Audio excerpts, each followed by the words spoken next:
Dans cette nouvelle vidéo de cette série des exercices de langage C, nous allons travailler sur le programme suivant, toujours dans la partie des structures conditionnelles. Alors là, on va demander à l'utilisateur de saisir un nombre et puis en fonction de ce nombre-là ou bien le nombre saisi par l'utilisateur, on va afficher l'un des messages suivants. Alors si l'utilisateur tape 6, alors on va afficher que le personnage va à droite. 4, le personnage va à gauche. 8, le personnage va en haut. 2, le personnage va en bas. Et puis, si l'utilisateur tape un autre caractère, on va afficher que erreur de saisir, le personnage ne bouge pas. Alors, un peu pour vous donner une idée sur l'objectif de l'exercice, sur le programme là, joue le même rôle qu'une manette dans un jeu de vidéo. Là, par exemple, on a le personnage suivant, Batman, par exemple. Si, par exemple, je clique sur 4, tout simplement, le personnage va à gauche. Lorsque je clique sur 8, ou bien je tape 8, alors le personnage va en haut et 6 à droite. Et lorsque je clique sur, ou bien je tape 2, donc le personnage va en bas.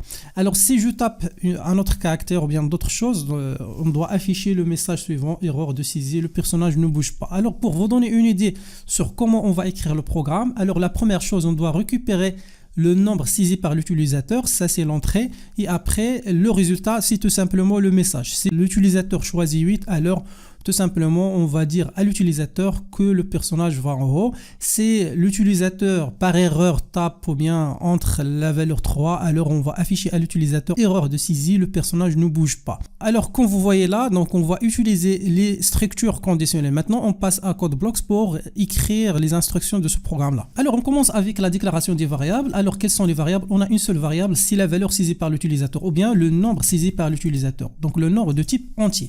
Après on va demander à l'utilisateur de saisir ce nombre là. Alors là, donc tout simplement on va écrire le message suivant, veuillez saisir un nombre, et après on va récupérer ce nombre là avec scanf entre deux parenthèses. Là l'indicateur de format de nombre c'est %d, virgule, là on va utiliser l'adresse du nombre. Voilà, comme ça. Après, selon le nombre, on va afficher un message. Alors, quelles sont les valeurs du nombre? On a la valeur 6, 4, 8, 2.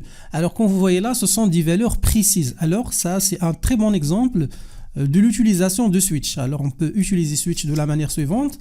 Et après, on va mettre le nom du variable entre les deux parenthèses nombre. Après, les deux accolades comme ça.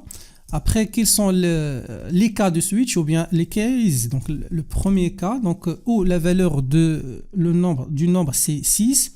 Alors, dans ce cas-là, on va afficher quoi? Tout simplement, directement à l'aide du printf, on va afficher à l'utilisateur que le personnage va à droite comme ça. Donc, voilà, donc ça, c'est le premier cas, le cas de 6. Après, on va faire exactement la même chose avec 4... 8 et finalement 2. Alors là, donc va à droite, va à gauche. Alors on va diriger donc pour le 8 et en bas avec 2. Voilà, et après si l'utilisateur entre d'autres choses, donc on va utiliser default et là on va afficher que tout simplement erreur de saisie par exemple. Voilà, donc ça ce sont les instructions de ce programme là. Comme vous voyez là, donc la récupération des données, la déclaration et l'utilisation de switch pour afficher à la fois un seul message selon la valeur du nombre. Voilà, donc on peut maintenant tester le programme. Alors pas d'erreur. Maintenant on va choisir un nombre, par exemple on va choisir 8. Alors là, le personnage va en haut, le personnage va en bas, erreur et tout ça. Donc, comme vous voyez là, on a un problème au niveau de quoi? De switch. Alors, comme vous voyez là, on a oublié d'ajouter une instruction très importante qui permet de bloquer l'exécution des instructions. Comme vous voyez là, lorsque le nombre égale à 8, alors le personnage va en haut et automatiquement, switch va passer à l'instruction suivante. Le personnage va en bas et aussi va afficher la valeur de default. Alors, pour bloquer les instructions au niveau de chaque choix, alors il faut faire quoi? Il faut ajouter break. Voilà, de la manière suivante pour chaque ligne. Voilà, donc break comme ça. Maintenant, lorsque je tape par exemple 8, voilà, le programme affiche uniquement le choix de 8. Donc, va en haut. Et voilà, donc vous pouvez tester à nouveau plusieurs fois, par exemple mettre 4 et là le personnage va à. Donc là, on a un petit problème avec l'affichage de A accent là.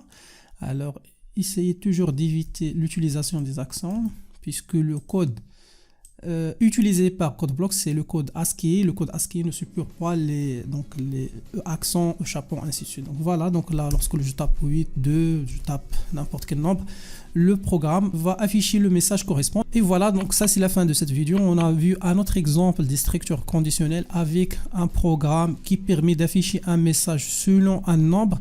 Et là, on a utilisé l'instruction switch.